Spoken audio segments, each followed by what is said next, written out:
UP में कोहरा और शीतलहर के साथ ही लगातार हो रही बारिश का डबल अटैक प्रदेशवासी झेल रहे हैं। सर्दी में बारिश होने की वजह से तापमान लगातार गिर रहा है। सर्दी बढ़ रही है। वहीं बात करें उत्तर प्रदेश की राजधानी लखनऊ की, तो यहाँ पर भी पिछले 2 दिनों से लगातार बारिश हो रही है।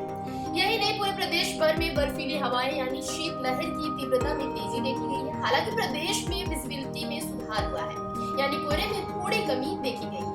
लखनऊ मौसम केंद्र के वरिष्ठ वैज्ञानिक मोहम्मद दानिश ने बताया कि 10 तारीख बुधवार को न्यूनतम तापमान में 2 से 3 डिग्री सेल्सियस की गिरावट हुई, जिससे अब और ठंड बढ़े। अधिकतम तापमान स्थिर रहेगा, लेकिन न्यूनतम तापमान गिरने की वजह से ठंड में बढ़ोतरी होगी। इसके अलावा शीतलहर चलती रहेगी, बारिश भी रुक रुक कर हल्की और फिलहाल होती रहेगी। इसके अलावा कोहरा भी छाया रहेगा।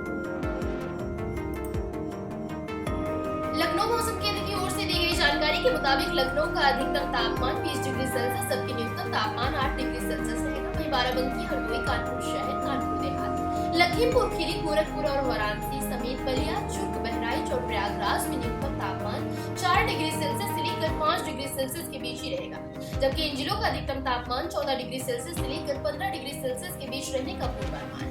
फतेहपुर, बांदा, सुल्तानपुर, फैजाबाद, फुर्सतगंज, गाजीपुर, फतेहगढ़, बस्ती, झांसी, उरई और हमीरपुर में न्यूनतम तापमान 7 डिग्री सेल्सियस से लेकर 8 डिग्री सेल्सियस के बीच रहने का पूर्वानुमान है। वहीं अधिकतम तापमान 15 डिग्री सेल्सियस से लेकर 16 डिग्री सेल्सियस के बीच ही रहेगा।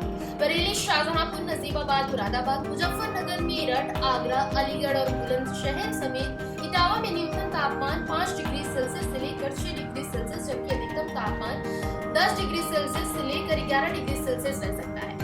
आजमगढ़, नोएडा, गाजियाबाद, हापुड़, सहारनपुर, बाराबंकी, कन्नौज और हरदोई जैसे जिलों में अधिकतम तापमान 15 से 17 डिग्री सेल्सियस के बीच रहने का पूर्वानुमान है, जबकि न्यूनतम तापमान 7 से 8